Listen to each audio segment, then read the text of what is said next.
What is supposed to be happening in every waking day of the government is to look for new markets every day. Now, we are not looking for new markets because our ambassadors have not been empowered, and the people who are supposed to do that, and everybody has shrunk, and the civil servant is demotivated. Let me repeat that today, is demotivated because everything they propose, nothing is happening. People are doing other things.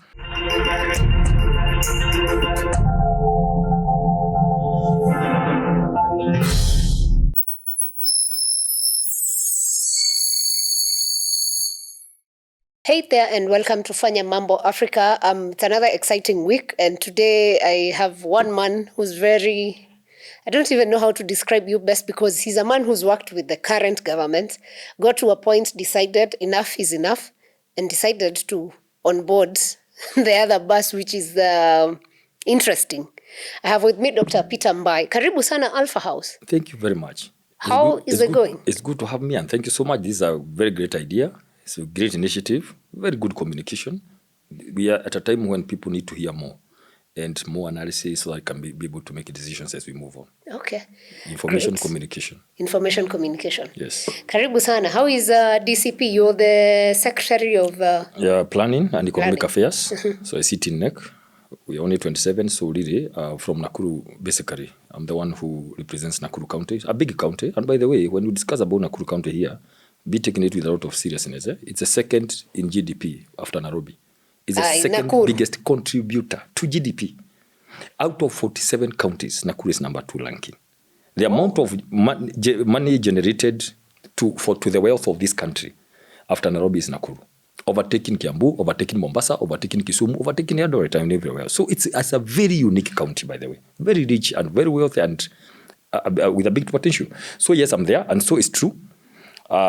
We say, don't stay where you are tolerated. Okay. Interesting. We'll come back to Nakuru. Yes. But before that, you also served as the Secretary for Planning and... No, that is what you do today.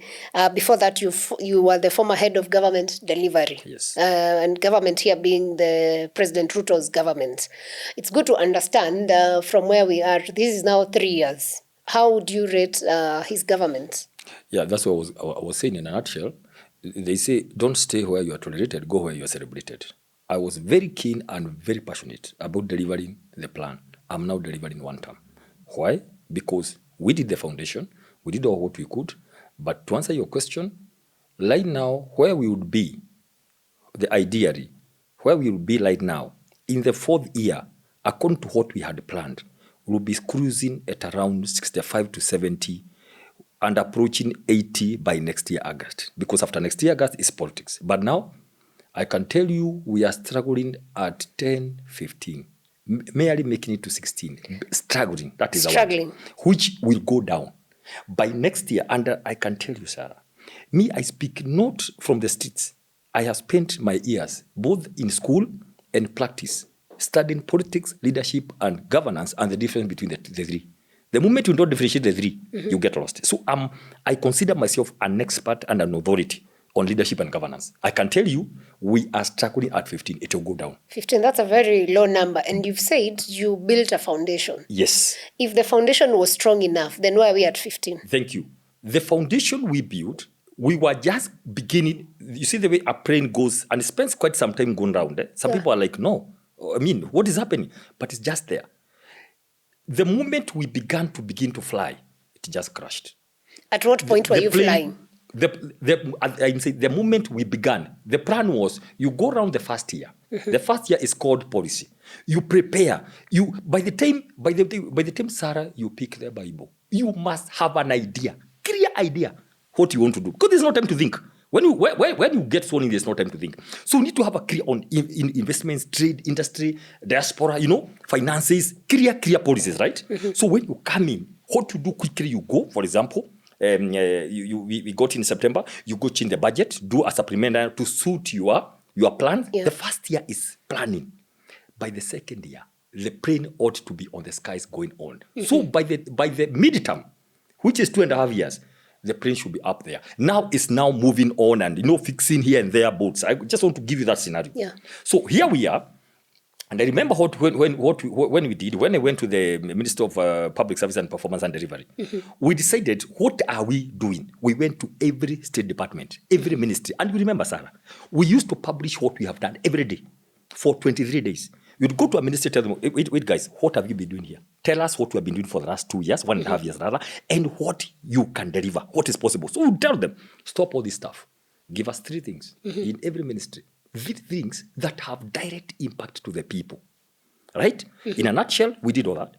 Presented a report to the president in Naivasha. You remember that retreat last year? Yes. Powerful for 2 days. Every ministry would say, forget about this. This is what we want you to do. The president was seated there. Everybody was there. Then after that, what was supposed to happen is to go and sign against and say, go, implement. Put everything in the budget. That was around April, right? So change the budget for last year now, put these things and begin activating. Sarah, when we did all that, then I was appointed. Now, because everybody could see I have the vision, I have the passion, I have the understanding of every ministry. Every ministry today, I can tell you this one was supposed to do this. Quick things, tight. And then what was supposed to do quicker, Sarah? Kill all this budgeted corruption, this budget that is neither here nor there, is normally added. Bring it down. Make sure every budget line is consistent with the program that we have proposed. Okay. Then I was appointed and I went to the head of public service. I said, boss, this is how we're going to do it. Collapse all those delivery things first of all. There is a delivery unit in the office of the president. Another one in the advisory. There's another person doing delivery. In the head of public service, there's somebody doing delivery. In the office of the private cabinet secretary, somebody doing delivery. In the office of the deputy president, somebody doing delivery. And then there is there was now the GDS then. I told, can we collapse? Boss, call a meeting. Me, I'm okay because I have staff across the country. Let's collapse all these things going around here. Let's agree what is government delivering. Okay? Okay. I can tell you that's where drama started. And I said, for me, I want every minister signing against their deliveries. Then we put them in a system where any Kenyan can see what government is being done. Exactly.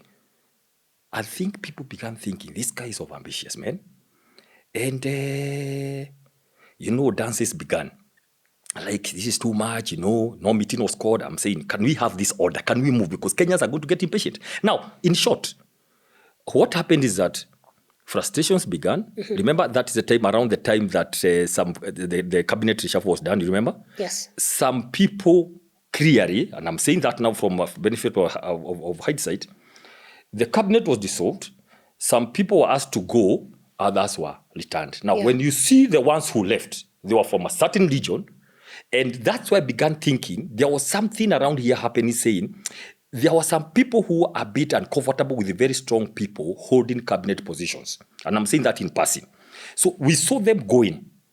Then after that, a lot of things changed. Now, when I go say, can we proceed? Frustrations happen. And I want to see this in a very measured way. Before you say it in a measured way, when you say frustrations, perhaps for us Kenyans, because that's what we hear every day, what does it mean? I will say this. I did a letter. That letter, I took 4 days to write a 5-paragraph letter because it was very heavy on me. It was at the height of my frustration. And let me use this word, humiliation, in that office. Because I went, said, this is what we want to do. But instead of handling me and seeing me as Mbae, who want to help government, they begin looking at me as a person from a certain region, who is supposed to follow the other people who had left, including the ministers. I want to say this in passing. So it began getting personal. And I'm like, I thought I came to help. And I thought I was part of this government anyway. Because I'm part of it. It's part of me who helped the government from Nakuru, literally. I was in the presidential team, literally. So I was like, then, being taken round and round. And I want to say this in summary. If you look at the 3rd paragraph in my letter, I said, I addressed it to the head of public service as a boss, and I said, I want to be cordial. I'm a government person. I've trained the highest systems of government, including senior leadership and management courses. So I said, for the reasons that you know, and what I've gone through, because I met him, and I told him, Sarah, I respect what I call government. What is wrong is not government, it's the people who run government. And because of the sanctity of government, the kind of frustrations and humiliation that I went through, there's one man, about only 3-4 people who know. And I put it in my letter. And I said, to be civil enough, I don't want to go to the details, but they know. I put it there and I said, tuonane siku ingine. Because I'm like, okay, I thought we were coming to help each other. So, one thing, the issue of humiliation, all what we had done was packed. Nothing else happened. Then people began messing what I call you cannot do delivery and development in a politically toxic environment. What happened, if you remember very quickly? Now, already frustration has happened. The issue of what we had planned, all the quick things that were supposed to go to the budget of that year, all of them collapsed. But what happened? You begin getting personal. You begin chasing people who had helped build the plan. The ministers I'm talking about, you begin chasing them. And then now, me, I was left there, and then personal targets came to me. And they were like, even you smell like, you smell like one of them. That's what happened. That's what I call frustration and humiliation. But when I saw the impeachment, let me tell you, because there is a very clear line, I'll tell you today. Politics is what makes government. Governments are elected through politics, right? Yes. When you mess politics, I can tell you, governments are brought down by messing politics. Now, listen, there was the issue of working, but then another factor comes in. When you interfere with the political matrix. So when I saw the Honorable Rigathi Gachagua going down, I asked myself, Sarah, this is a man who went around with this guy looking for votes. The ministers that came from the mountain have gone home. Who I am, how special can I be? I'm just there, in the ranking, I was below the PS actually. Not even a minister, I was below the PS in the ranking. So who am I? Then I said, once you mess the political equation, nothing else will work. I can tell you now authoritatively today. Mm-hmm. I can tell you around that time, when that thing got messed, it means government is not there because 47% of the people who made that government, or quite a number, I mean, there are some who still support it, quite a number, and the anchor is gone. So, add one, failure to do what you told them, and I said, me, I'm an expert of delivery. All the years, in the Ministry of Trade, I was the head of the Ministerial Delivery Unit. When we did trade, investment, and industry, I was the head of programs in the Ministry of Public Service. So I was appointed of government delivery by merit. Public Service Commission don't do letters because they love you. Yeah. They look at your papers. So I asked myself, Sarah, here I am. I know my passion. I know what I stand for. I know we came to help the people. Patience is running out. So if I don't quit now, and you see, government, you don't talk much. Actually, if I was, maybe I would not have been here because you don't talk much. However much you know, however much you want to communicate government, you must be huko nyuma. Panga raini. Huko. Nani unaongea kama nani? You wait for this, you wait for, you wait for, when you are doing any government communication about something, it comes late, it comes in a distorted way, it is stale, and the people who are sent to come and talk, they don't believe in it themselves. That's the biggest problem that I saw. So communication. So I told myself, people will ask me one day, so it was that bad 2 years ago. Why didn't we quit? And I said, in the name of God, the Father, the Son, and the Holy Spirit, I know myself. I know where I've come from. I have a responsibility for my people of Nakuru who schooled me, who taught me English, who took me to University of Nairobi to study, and I'm here on their behalf because definitely I got the position, of course, because I come from Nakuru. So I said, this one cannot work. One, failure or to adhere to what we said about delivery, about helping people, all those things, I'll come to that. All these issues about education, health, all of them, they are documented what ought to have been done. Okay. Like let me just ask, before we get to the details of education and health, because it's something we'll look at, someone would ask, did you reach out to the president because you worked together during the campaign? Yes. Thank you so much. Now, let me tell you, once you are appointed in the civil service, the farthest you can go is the head of public service. Let me shock you. Once you are, we used to go, meet them in the rallies, meet the president, receive him and all that before. The moment you're in the public service, the farther you can go is the head of public service. You cannot, there's no... So you don't reach the president? Actually, can I tell you something? If you want to write a letter to the president, you don't address the president. You address to the chief of staff and the head of public service. Because that is his person. There's no letter that you write to the president, any official letter. So even if you are to write a letter, it will land in the head of public service. How about reaching him on phone? Now, you cannot reach the president on phone. It's not easy to reach the president. What you normally do if you want to reach the president, you talk to the people around him. That's what happens. Okay. You can't pick and begin calling, telling him many things. Of course, you try many things. The people around him, all of them. By the way, Everybody you know in State House got to know my story. It took me weeks of agony. That's when I say that I took a decision. People ask how? How do you just leave? It took me weeks. And I decided, but when I saw the political equation being disturbed around August, September, then I knew I have no reason to fight anymore. I mean, I would have decided, there are many people, of course, today, they have vehicles, they don't like what they do, they are harassed, they can't make decisions, but they are there because, they are like, no, let me just say, yes, sir. Yeah, because I have a loan, I have a mortgage, I have kids to take to school, sijajipanga, I don't have money from, and there are many of them, and I don't blame them because people are different. Yeah. Me, I just ask myself who I am. What is it I want to stand for? What is it I want to be remembered for? Like person who went in and you see things are getting messy, you are there, and you know very well all the programs that you had proposed are corrupting. Then what will you tell your people? What will you tell your conscience? Let me start with the conscience, by the way, because you can disappear. I mean, no, who cares? If you disappear 2 years, nobody will come looking for you. So yes, the farthest I would go is the head of public service. The people around him knew my issue. I reached out now informally to many people inside the State House. Everybody who matters in this country knows my story. But somehow, they decided maybe that is it for me. They didn't know my worth. Today is when they call me. And by the way, they call you today for information. to ask for what? For information, when the letter went out, let me tell you, I was in the worst moments of my life because I got calls from State House, like 3 of them, from the head of public service, not himself, his people, asking what happened. They were in panic. But I told them, excuse me, but I've been with you. I have told you my story. Why is it that you didn't believe me? When I told you, the work has been done this way.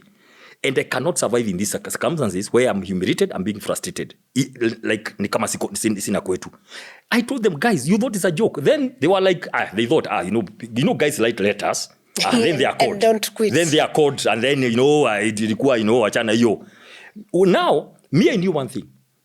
In government, you don't leave government at your pressure, especially if you're going to be against it.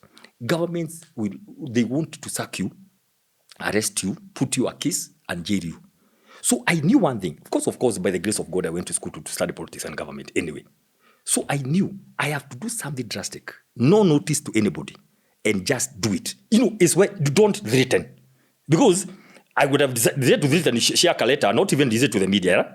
Share a letter, then wait to be called. I would have been called, then and go back. But I had decided, because this is my life. And I said, I knew one thing. Nothing is going to happen to work anymore in terms of my work, in my position, even if I stayed, because it already collapsed.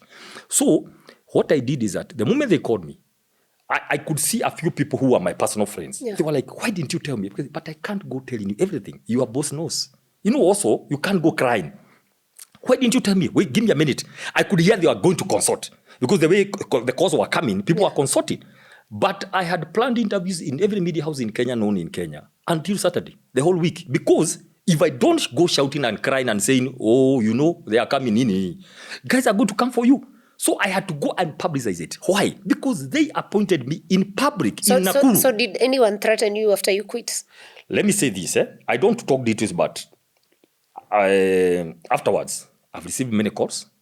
I don't talk much because everybody have the way they survive in this world. And me, I've been very lucky. I've been very civil. You call me, I'll tell you the way I'm telling you. That look here. I ask them, do you ever doubt my passion for the years I spent in government? As a head of ministry in the trade, as they say, by the way, no, Mbae, you are, because I went to every ministry. Everybody knows me by name. I have the numbers of every PS, everybody senior person in government. I have their personal numbers because I was dealing with them directly, with my team. So I normally ask them, do you doubt my passion and deliver the heart to work? They say, by the way, no. Then, do you, especially the people who call me, do you know what I went through? Yes, I have an idea. Then go back, tell the people who sent you, because I know they are sent. Go tell them that I did what anybody could have done in my circumstances. You see, I tried to show them, hakuna vita. I made a decision because sometimes you don't value someone until they go. Today, and I said, when I went to see the Honorable Rigathi Gachagua, I told him, boss, I have been at the height of delivery of government, which has failed, will not work. I want to go to the opposite side. Me, I don't do middle. I don't, in my life, I don't do middle. I get focused. So were you joining the Rigathi side because you're angry with the government? I was joining there to go and say because of something called politics of betrayal, conmanship, and deceit that I had seen. Somebody cannot come and deliver to you half of your government. Then you throw them out. Let's be human. So some would look at your resignation then as political, not genuinely wanting to serve the people. If you look at my letter, it's very clear that the issues we had raised, the delivery plan we had proposed, I want to be very clear. One was not going to be followed because it was put under the issues that I had proposed. Instead of being worked on, frustration happened and being branded one of them.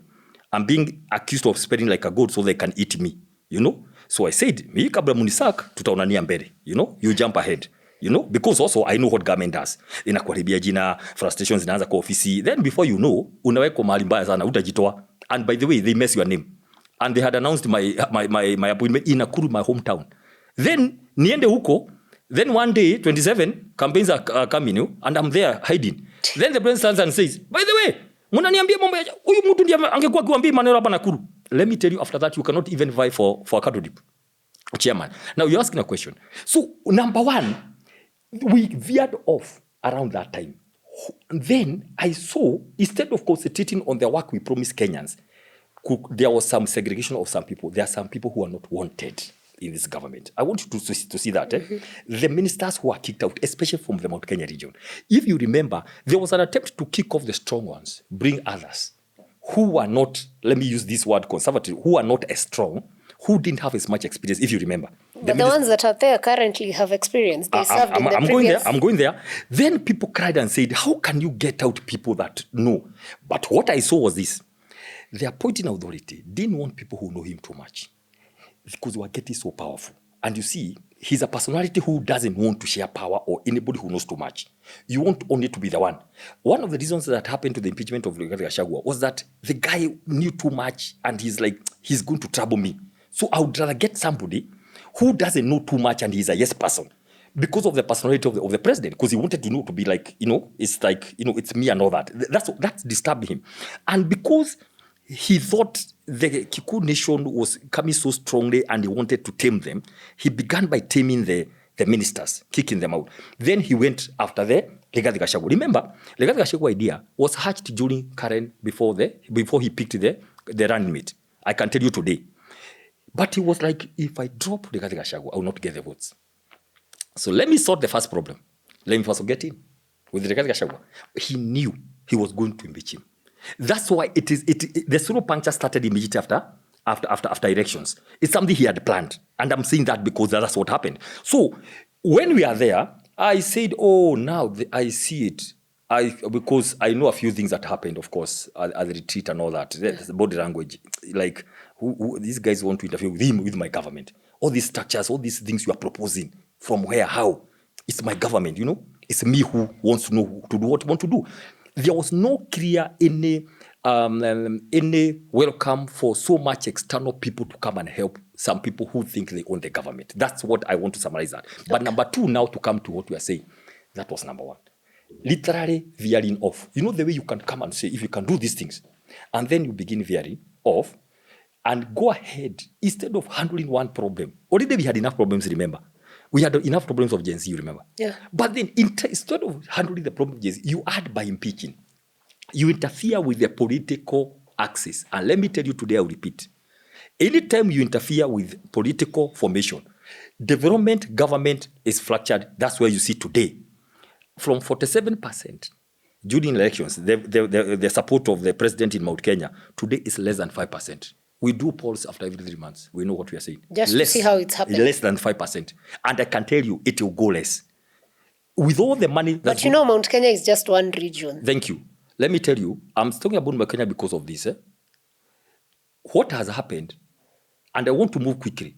The issue now moved from being the Honorable Gachagua issue and Mount Kenya. Because of what I had said earlier now. Remember, there are two factors here. Because of the inability to govern. Now, the whole thing spread to the rest of the country. Listen, I want us to be very clear. That's why I'm saying, why Adolf Hitler lost the war? He opened so many battlefronts. Already there was an issue of all these programs, the issue of health and all that, which affects everybody. Or public debts, overtaxation, all those cries that began a long time ago. Then you come and add what I would call the political betrayal of the mountain. That's now, the whole thing spreads out the whole country. That's where the problem is right now. So what I can tell you, where we are, Sarah, is this today. We are in the 4th year. That's what that's what I can tell you. The situation is, if you want to know how a government does, I'll give you just very simply from across the world. Look at what government is elected to do. Government in the world is elected to do 3 things mainly: health, education, and security. If you want, don't go far. Now, for this government, add the 5 agenda, right? There was what? Agriculture, digital superhighway, right? Of course, housing. Of course, health was there. There were 5, and the issue of the empowerment. The empowerment small, was there. Yeah. This empowerment we are seeing now. It was called the Hustler Fund route. The route of Hustler Fund. It was called small and medium enterprises, whatever empowerment. It was there. There were 5. Now, if you go to the 5, just you ask a good question. If you go to the 5, if you start with agriculture today, because of messing our markets instead of building them, farmers in Kericho are uprooting tea bushes. Let me actually change how you're going to handle them. Let's start with health. Good. What is it that, because you were part of the planning back then yes. of the, what was it called? The manifesto. Yeah. What is it you wanted to do with SHA? And when you look at it today, even before you left government, had you achieved what you had planned? Very simple. Our original idea, and I'll tell you this today because I know, I have documentation, I have them all over, okay? Was to improve NHIF. That was the original idea. Actually, we had experts. We had meetings of experts to plan how to upgrade NHIF. Because everybody had said, the mama, everything was working. Even abroad, people were being paid to go for treatment abroad. We had mobilized people to really come and register NHIF. So what we were doing now is to get governors, and MCAs with their kitty to now go support those who are not. And finally, in another 5 years, we're going to get everybody on NHIF, paying 500 shillings per month. With NHIF? With NHIF. Suddenly. That's what I'm saying. The most pained people in this government are civil servants. Because, and I want to say this, I will keep on saying, because I was the head of those units. I used to work with them every day. We have the best civil service in the world. Those people are amazing. They have the best brains. They have been there for 20, 30 years, Sarah. They know everything. They can tell you, if you want mining, what you are going to do tomorrow. Those are the things that we picked. What you want to do to move now. They come and do all that. Then suddenly, some people sit somewhere, 2 or 3 or 5, and they completely change everything, and they come and give them instructions. Can you implement this? That's what happened. So, to go very quickly, we wanted to upgrade. Do you ask yourself, Sarah, do you remember where did you get the figure of 700 million? It came from the civil service. It came from the technocrats. And they said, we only need 700 million to just upgrade NHIF. So genuinely that figure was not a cooked thing, because I remember the numbers. No, that's why I'm saying that's what we had planned. Simply go put 700 million on NHIF. But because of other many interest, private and all that, that you have seen a streak of private interest in public programs all around. They are all there. From SHA to housing to e-citizen. There's a streak of private interest doing business. You are the father, but you want to do business with your own children. Like you want to do business. Even you with your own children and all that. So that was the proposal. Very quick. Now let me ask you. 3 years later, we don't know where GSS should be. Wait a minute. How did you think? Because you're part of this government, and it's good people should take accountability. Yes. When you realized SHA was coming in, because by then you're still in government, right? What was your response as the person in charge of delivery? Thank you very much. We advised accordingly. Remember, in government, the best thing you can do is to advise. And if you think they're not following your advice, you quit. And that's exactly what I did. We advised that let me tell you where we started, finance bill. Just say it nicely. Yeah, there was also that, good. Yes. Let's start with finance bill. We said, surely, we need better communication. You can't go as a chairman of finance to go on national TV, and when you asked why government is putting a tax on VAT on bread at 5%, you say because Treasury said we need to reduce diabetes. That's when we began. You could feel. But like I said, our work is only to advise, because You cannot go talking outside the media saying that I disagree. So in government, what you do is to give proposals and papers and say, this is a position. And they want again to tell you. So wait, it's good we understand how government works. Yes. So you want to tell me these things are usually forwarded? Because, sometimes as citizens, we think maybe even the civil servants like you who've been there for long do not give even government proposal for anything then. Because why would the government be implementing something different from what the people who've been there understand? Let me repeat it again. That is what, unfortunately, that's the difference between Kibaki regime and this one. Kibaki would do the other way. Would come and say, I'm thinking this way. Go and give me a proposal. They would go and tell the president, we have been here for 25 years. We are the technocrats in mining, in sports, in finance, in investment. This is what we should do. Then Kibaki would tell the minister, go implement. Now, this time around, you go, you are told you have something. Technocrats sit down and say, please, to achieve this is the best way to go about health reforms. But you go, have a look at it, but you have your own ideas. That is the biggest problem we have in Kenya government today. Let me repeat it in a nutshell. We have leaders, Sarah, who, yes, have many years, but of politics, not of leadership and governance. I will repeat, there's a big difference. There's where politics starts and ends. The moment you pick a Bible and the Constitution, government is run on processes, systems, and structures. The moment you want to go against that, they will eat you. And that's where we are today. And that's why the government eats its own. Because the moment you want to come and try to force government to do things the way you think, because you are a politician, government is a system. If you want to change the system, come and try to see this thing is working. Where can I tweak it? How can I move a bit? You cannot come, Sarah, and say that since Jomo Kenyatta days, you are the one who has been born to come and reform this country. From where? We have had presidents before. Come and study what happened since Jomo. Come and ask the people, if I want this to move faster, how can I do? But you cannot come and say you are the Mcmede who have just landed from the moon, and you can change everything from scratch. It will be eaten up. By the way, we have 1 million civil servants in Kenya. The people who came to this government are less than 100. And they found a million people. They found a million people. So these million then people you want to come should be feeling the impact. Good. Then you come and say you are brighter than them. All of them combined. All of them. Okay. You mentioned JSS. Yes, and I would want to know what was the technocrats' mind of this whole new education system, and where we are then if we still have those technocrats, because the president hasn't really done much with education in terms of changing the system. Good. Now, well, he was part of the previous government that introduced it, He was part of the previous government, but again, he says he was not part of it, all these kind of things that happened in the last regime. So the question was, you have found something. There was a task force, you remember? Yes. The working party? Yes. Right? They gave a report. The question we are asking, now let me ask you, the question we are asking is, in the 4th year, you cannot say you took government 3.5 years ago, but you cannot make a simple decision about the system of education.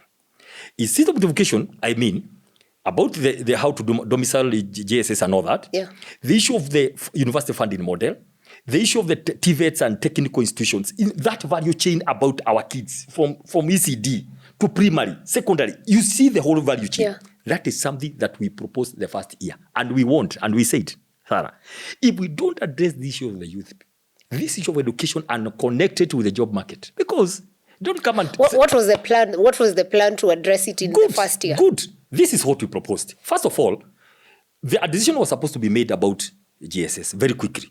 Of course, there was some confusion because you remember the earlier regime had made a decision about where it wants to go. So there was all that talk. Today, if you ask, all this NAT and all that, all this Kupet and all that, they are still Ranguri and all that.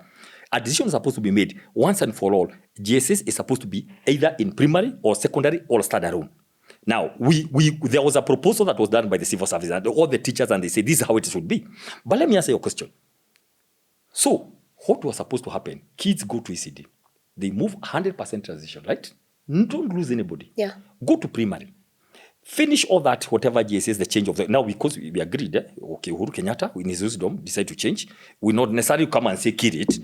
We adopt it, but with some systems and some agreement. Then, up on your mambo equal. After we finish Form 4, handed transition to the following: 1, universities; Those who don't make to universities, completely 100% transition to TVETs.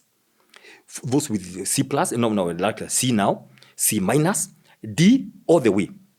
Get everybody into something. Those who score the minimum ones, by the way, to go to what you call a vocational training center, you don't need anything. You just go there because it is a vocational center. Go and learn something. 100% transition. Today, the government cannot, and we ask those questions, cannot account for how many? 700,000. They got lost. We don't know where they are. The only people they can be accounted for, while they are in university. Now, let me tell you, these are people who go around here and transit to be other things. We wanted to track everybody. And then those who score D and D minus, when we were in the public service, we went and said to get into NYS, you don't need all those D plus and all that. Put it D minus. Can you imagine that? When we were there, policy issues. So that go pick all those. And then instead of taking 10,000, take 100,000. We are the people who propose the policy that if you spend 300,000, let me tell you, any kid you'd see at NYS, for them to study a certificate, they cost Kenya government 300,000. By the time they graduate, they leave. 300,000 for a certificate. One person? Yes. Meals, the boots, and staying there. And even where they go to study, because NY space, for a diploma is 500,000. Then we asked, why train these people? That's becoming more expensive than a degree. And then they get out. They back in the village. NYS people, if today you call for NYS people, they're all over the villages. After government spending. So we said, wait, one, increase the number to 100,000. So you go picking the people every year. Then, please, they should go transit into army, into police force, because already they have paramilitary training for a whole 1 year. That's a proposal we made. And hopefully they're going to they are implementing it now with the uptake of the police officers. At least 80% who are NYS. Those are the kind of things, Sarah, we have been struggling to make sure they happen. No, so the other issue. Now I'm taking you through. They are gone. After now, we are talking now after TVET. Yeah. And now we have taken up to the one who got E. Right? So long as you went to high school, you get to go and get a course. Artisan courses, everything. Even if you got an E or D minus, get something. Now, after that, what happens? People have graduated. Every year, government spends 2.5 billion or so to hire 8,000 graduates for 1 year internship under the Public Service Commission. Right? 8,000. So when you are they only take 8,000. 8,000. Because the budget is about 2.5 billion. Because they are paid 25,000 every month for 1 year. Right? Internship program. So we went and asked, wait, because this is about policy, right? We want to see what can help this country. Yeah. We went and said, what you do, because this is the key people, we want to take as many young people. Remember, pale tumefanya proposal, NYS wachukue 100,000. Okay? I mean, that was it. I think we only took 15. When we were there, we jumped to 15. Okay? Like now, I don't know how many they are doing. So imagine if you do 100,000 per year. In 5 years, that's 500,000. Right? Now, we would come and say internship. Let's add 7.5 billion to make it 10 billion because the money is here, Sarah. There's a lot of money in this country. That's the money we pay taxes, right? If you do that, you increase that times 4. So you pick at least 50,000 by the government. Then, listen to this. We were in the Ministry of Trade. We went and talked to private sector. We were telling them, all the private companies you see here, one by one, commit how many kids you are going to take under this national internship program. Pay them 25,000 for a degree, 20,000, I think, for a diploma, 15,000 for a certificate. They began recruiting. We wanted to take another 100,000. Every year, 100,000, they would come, and every year, they would be feted, because of what the number of kids and we had meetings and meetings and meetings. We were supposed to launch that program. That one day, it was cancelled. That is the kind of thinking we have had. How do we pick the young people slowly and then open up opportunities? I want to say here today, getting jobs abroad is not a bad thing. If it's structured in a nice way, without crooks and thugs. Unfortunately, I don't know to go to the details, would follow up so much and have many meetings with the labor office and all the agencies and then discover there are very, very big people owning those companies. And somehow what happens there is another level. You go talk to the officers of labor, they tell you, boss, that's another level now.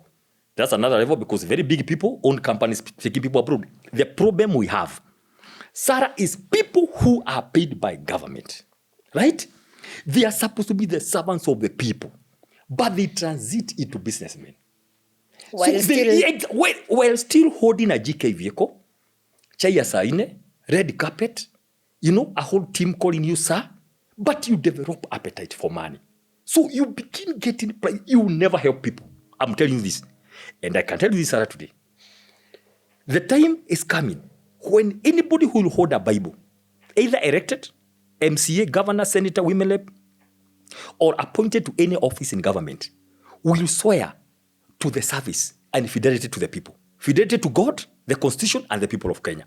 That is the day we'll start. Because you discover you want to do things, but the people you're working with have other methods. They want cheap things, cheap deals. And then you are the father. Remember? Actually, those deals are not cheap. They end up being very expensive. What I call them narrow, why do you compete with your kid over milk na bread? Ati usiku unaamka saa sita. That is so wrong. Na mkate ni ya mtoto ya kwenda shule asubuhi. You are the father, you are the mother. You are the one who should bake a big cake. Right? Watoto kwanza wachukue chakula, upike ingine ya nyumbani. Unaenda creep into the fridge. Umbe maziwa ya mtoto. That is so That is what is happening today. And it is what is happening. Okay. That's what is happening today. Before we leave this issue of young people, I would have wanted to know, because even former President Uhuru Kenyatta warned of a youth budget. Yes. This was in 2018. Yeah. With all those projects you've mentioned, you wouldn't have taken, because this country, every year, I suppose we graduate about 1 million people. So even if you're to take 200,000, what was the plan with the 800?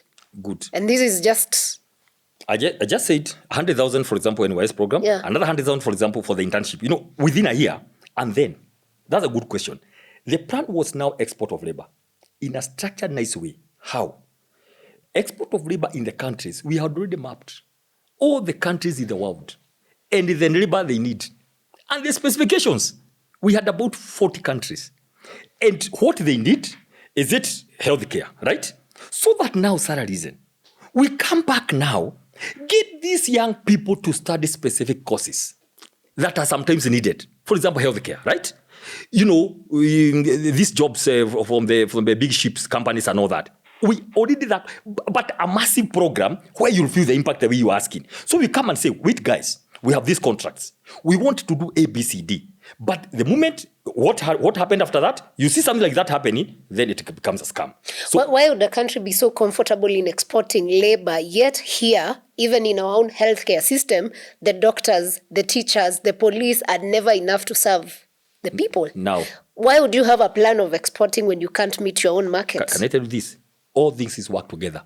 Me, I'm a believer in a global village. But let me push something. There's something called BPO, business process outsourcing. We were talking to all the big companies in the world to come set shop, hire like 500, 2,000.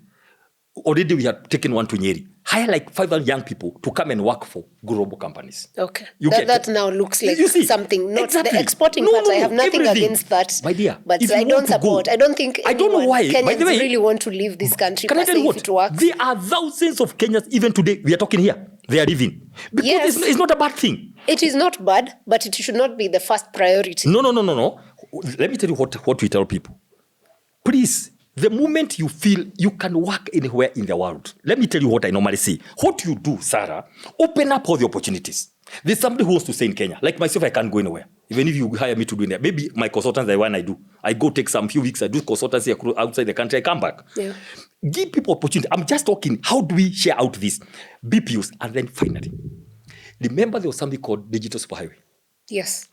It was meant to have internet in all the villages and centers in this republic. So that now, Sarah, young people these days are very sharp. They just need access to internet. They will search many things for themselves. Yeah. So we wanted to make it accessible so that now, wherever you are in those villages, in those villages, wards and locations and all that, there are some centers.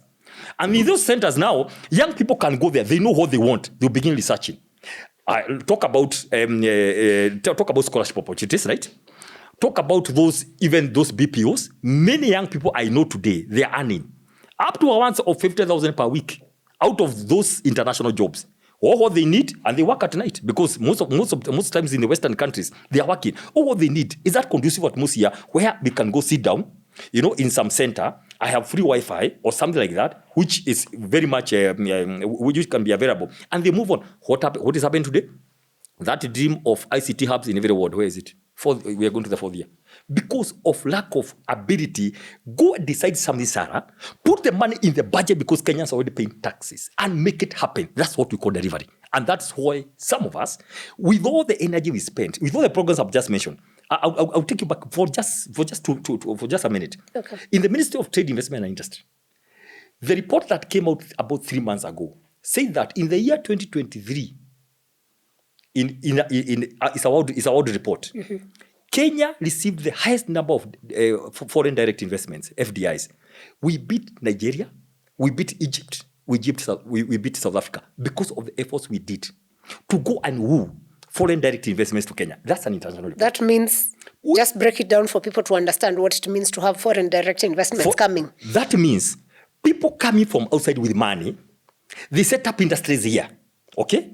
They hire people, they come and do skills exchange, okay? To bring money to the country, because why we don't have many industries, because we don't have that amount of money to invest. But you bring people from outside to come, they pay taxes, yeah? And they grow the economy. That's what we call foreign direct investment. Yeah. We were leading in Africa the time we were there. Number 2, trade. For the first time, we brought in 5 ministers from all over Africa to Kenya, because of this thing we call AFCFTA. That is African Free Continental Trade Area. To make sure that EAC and COMESA, and SADC, and ECOWAS, and North Africa, they sign one treaty to ensure free movement of goods and services. Those are all these treaties you hear about STEEP with America, the ones that's the issue of AGOA, you see, we were pushing it to be renewed. One with EU. By the way, is it going to be? Do you think it's going to be renewed because there is no communication? I'll tell you this from where I sit, and luckily I've spent quite a number of years on trade and investments. Actually, today I consult more on trade and investments internationally, by the way, from Africa to China, America, and all that. Hope is a very good breakfast. It's a very bad supper.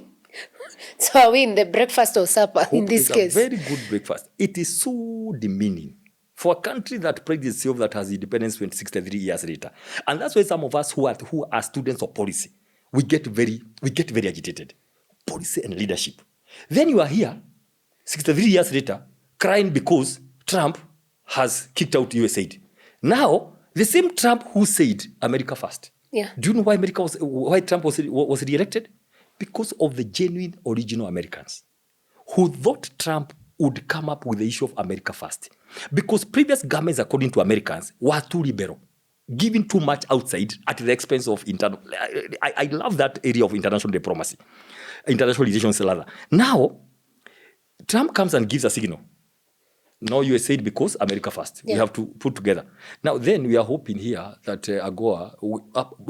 Trump is a businessman. He believes in trade. He doesn't believe in free things. Bring things and then we are going to give you. So you think it's not going to happen? You see, one thing we do, when we do analysis, we are normally very objective. Yeah. We give analysis for people to make decisions because we don't have like a Quran or a Bible to come and say, thus says the Lord and all that. But I can tell you from all indications, I don't see that thing be renewed in the way people think it's going to be renewed. Even today, we are still waiting for USA to be renewed. And the staff have been given termination letters. Why? Because we have to come to reality that we cannot continue trading. We cannot continue doing trade with the world the way we have been used to. Being given, we are poor. You get money here. You misuse all the money. Yeah. Then you go saying we are poor. You know. So what do you think if AGOA is not renewed, what happens? What's the impact? I'll go to the point. That we feel, especially as Kenya, first hand. Good. And go to the point because that's my pet area. Let me tell you what should happen. First, we should smell the coffee, change our dynamics. I was telling people, those clothes that are being done at the river and all that, what they should happen very fast. It should be given to the people so that it can be sold locally. Privatized, do you mean? Pardon? Privatize? No. First of all, the clothes that should be there should be sold to the people. I mean... the market. Yeah, because... Begin with home. Okay. Sell to the people. People are going to buy, Number 2, do you know what? 95 of the people who invest in those EPZs are not Kenyans. Yeah. They are foreigners. They come here, they say, give us tax holidays, After 10 years, they change the names so they can enjoy more tax holidays. Skills transfer doesn't happen as much as you think. Let me tell you, because I know what happens if you cannot do a whole shirt. You just do the collar. Somebody else will do this part. Somebody else the hand, so that you don't get to know what is happening. This is very minimal. Our people are paid minimum wages. You see those wages that Authority goes to talk to everybody. Oh, give us 1,500. Those are the people who work there. You think you are being helped, but can I tell you something? The amount last year, the amount of exports we did from EPZs to America was about 65 billion Kenya shillings. But the imports we did for the raw materials was 85 billion. Who is fooling who? So we have a minus of 20. That's why, Sarah, for me, you get to government to go and think. Go and pull down everything, think afresh, help people. But don't think also with an intention of benefiting yourself. Go sit, look here. Go look at all these ministries. What do you do? What can we do better? How can we be better for our people? How can we build wealth? And that is the kind of transformation we had started doing, Sarah. And that one is for record. We go everywhere and ask, why this? How sustainable is it? Suppose it doesn't. Because we kept asking ourselves. We proposed some EPZs all over. But the question was kept coming.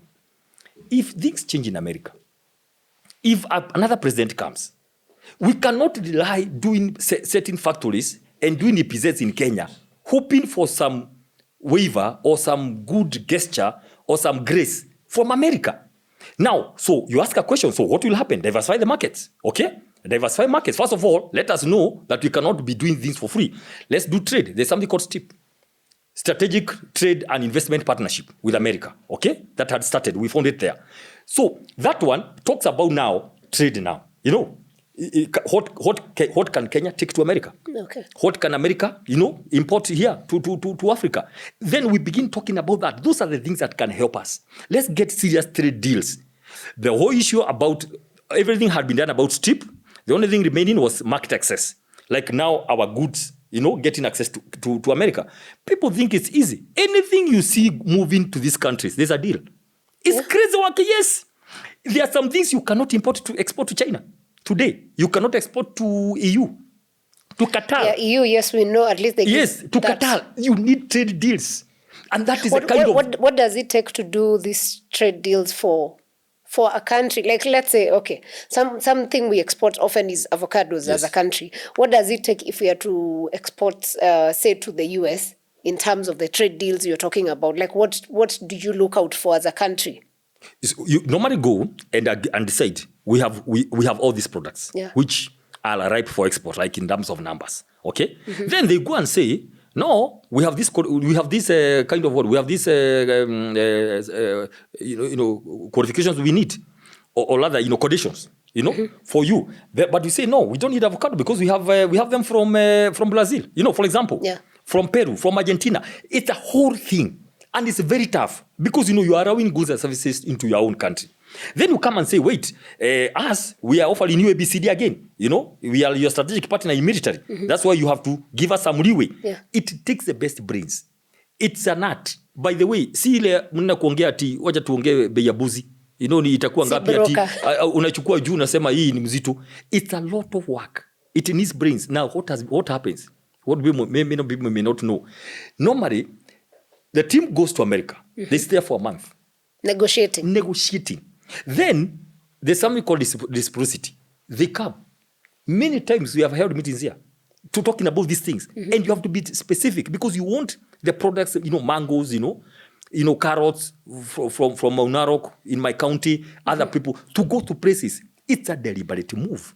I was on trade. I just did about direct investments, industrialization, for the first time. We went and thought. I'm just giving an example what leaders should do when they swear into power. We thought the biggest problem we have, Sarah, and it's a good area, is relying on lack of foreign exchange. What that means, we are an importing country. Yes. We don't export, right? Meaning, everybody who works here, they are working for somebody who is in India. Because the person in India is the one who works, they import the garment you buy. So you take your money to India. Right? Yeah. And so you are working for the people. You are working for the guys in China. Those young people, those young men who are working there. So what did we decide to do on industrialization? Put industries in every country. for two reasons. Well, do you call them industries actually? We were calling them county aggregation and industrial parks. But are they industries? Yeah, they were industries. From where you see it? Yes. Are you for real? They're industries? Let me tell you the plan was. So you come, what was the purpose? First, prevent post-harvest losses. Yes. Kisii, a lot of bananas at the same season. So what you do, have a center where they aggregated. That's what it's called aggregation. But number two, add value. We had provided for even frozen fridges there. So that once they are processed, added value, then they are stored in cold fridge. Yeah. So that they can have some time before the market. Then, Kitui, dengu, right? Muranga, avocado. Carrots in Maunarok, something else, coffee and all that. Put them there, then have a system. Whereby, when you see a lot of dengus in Kitui and Makueni, there is an alarm saying that we have so many bags. So farmers in Kisii who like dengu, right? Mm-hmm. They will simply go and order the dengus. It was supposed to be interconnected. Then, once they are processed and they're enough for the local market export, that's where you earn local exchange, foreign exchange. You can only earn foreign exchange, Sarah, if you produce for export. That's true. So that was the deep. Now you can imagine. We have been saying county governments. That was the idea. Was it implemented? Tell me, since we launched 17 KIPes. So we have 17 at the moment. That is what you launched? Yes. Since then, that was it, 2 years ago. So when you launched, are they functional or it's those ones that you've just launched? No, it was commissioning. They are at various levels. So none is complete? None is complete. And the idea was, they were supposed to be complete by last year, in April. So that, now listen to this, we go the whole world to bring in investors. We wanted to have a conference where investors would come from across the world. We give a governor the investor in avocado processing. They go to Muranga to go and see the amounts, and they begin they would have been completed last year to begin putting the machinery and all that. Now what happened? Because some people felt like this was not the idea, and it was coming to people who thought that they have so much political power and they are going to be very popular, the funding stopped. That money was picked, all of it, from last year's budget, taken to all the empowerment programs and all that. That's what people are eating in State House. So now we just have things that are hanging across the county. I can tell you what happened from last year. Instead of putting money to where we had said, money was all put together. You remember the Gen Z issue was about what? The issue of economy. Vote of no confidence and confidential votes. You remember it was removed that year. It is back. All the big offices have confidential votes. Let me tell you what confidential vote means. About 5 billion from all the big offices, mm-hmm. Office of President, DP, and all that. This is money you sign every Friday. It's given you in cash. That's called confidential vote. Don't ask questions where it is going. 5 billion. That 5 billion has been put in the budget.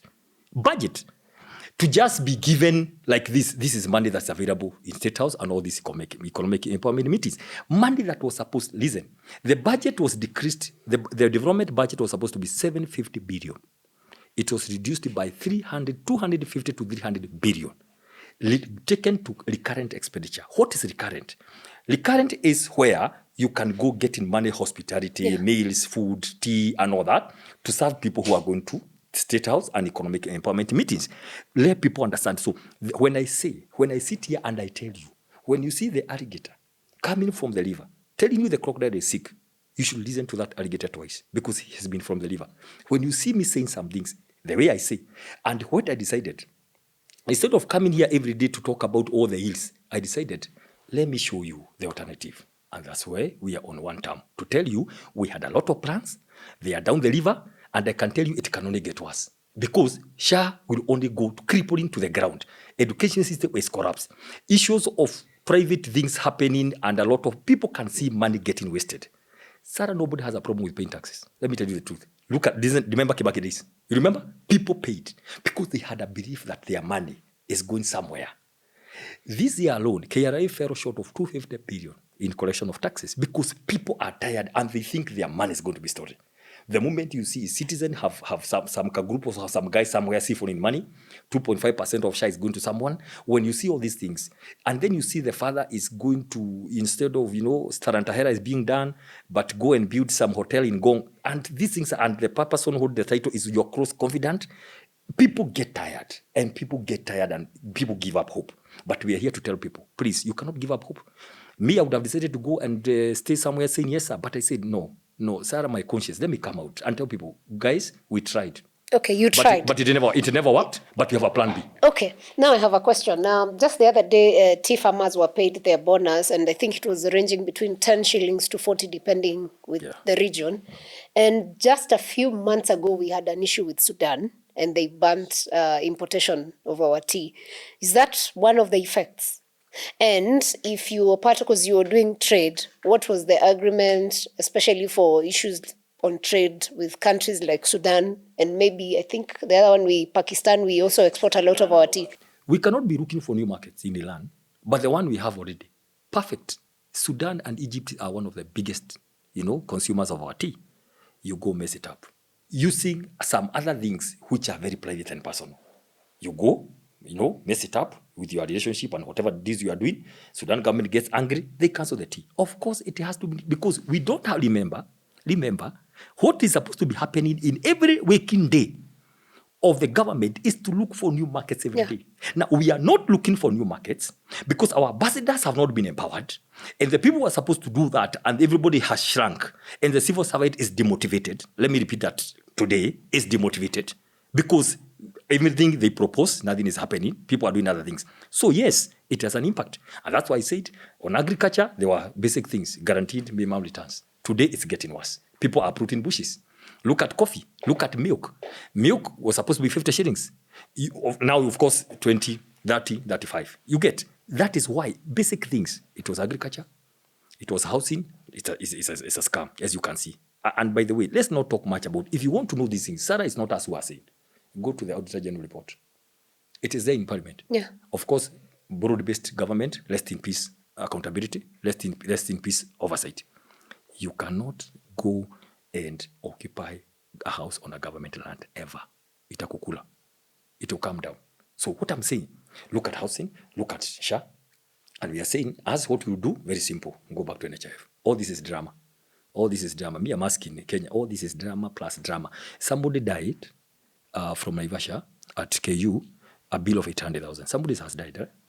SHA pays 200,000. So my question was, do you want this guy to get back to life, to go and fund-release? Ndio alipe 600 ndio akufe? What are you telling us? Somebody has died. Clear with him at least kumambo ya dunia hii. Umwachie shida. So we had to go and fund-release for the 600,000. Look at that. Then what was the purpose of SHA? SHA cannot pay international. Then a process that was supposed to arrest, look at that, to stop the wastage in HIF, already inaingia kwa mashida 11 billion, which cannot be traced. There is over. Then, if it was truly a system, why didn't it arrest? Why didn't it foresee and make sure there's no wastage? That's what I'm saying. People are just tired. They are looking at things. Now, those are the 5 things. The issue one, I said agriculture. I'm talking about the 5 things. Agriculture. The second is housing. Look at where it is. Government has so much money. It has 36 consultants in the housing department today. 36 consultants. And do you know what that means? That is where money, because a consultant will come and charge. Yeah. Me, I charge, I give you my fee note. If you tell me to give you about my investors, the one I talk to, I'll charge because this is brain. Yeah. You cannot quantify. And your guess is good as mine. Now, so much money that you can take it to treasury bills. Instead you going to take your small money kidogo huko, you are competing with the government. Using your own money. Then you charge me, then you go there, mtu akona mortgage, you have everything else, haya, twende haraka. Education system. I mean, it was not there. Let me do the 5. Then the issue of the Hustler Fund. Hustler Fund, the minister, God is gracious in all ways. The minister who said chukua pesa muende mkakule is a minister for Hustler Fund. Anajaribu kuambia watu mlipe, anaambiwa, boss, do you remember your words? Your first word is the voice of God. That chukua pesa and run. Right? Today is there struggling. Do you know the first year Hustler Fund was given 5 billion. This year 300 million, meaning they have no confidence in it. It's corrupt. Digital superhighway, nobody hears about it. Vijana walijitegemea na bundles. Yeah, so the 5 issues. And now add the issue of insecurity, the killing of young people, add the issue of education, add the issue of state capture, When you add all those things, add the issue of public debt, add all those issues, and you can see where we are today. So my thinking, just to answer your question, is that, yes, all those things, they are interrelated. Our international the foreign policy, diplomacy is zero. Because instead of being peaceful, DRC, we are being accused. When the president saw danger, he went to South Africa. And those were the reasons that caused us to lose the EU chairmanship. The battle came just at the right time for us to lose the chairmanship because of interference. SADC got another candidate, and that was it. Now look at Sudan. Now look at our policy, look at Haiti. If you ask somebody today in good faith, what did we go to do? Nobody knows. Remember that matter went to court, if I remember. Yeah. So many people said no. Everybody said no. Against a court order, the guys were thrown out. So let me ask you, did you find people in government to advise you, or you are the one advising them?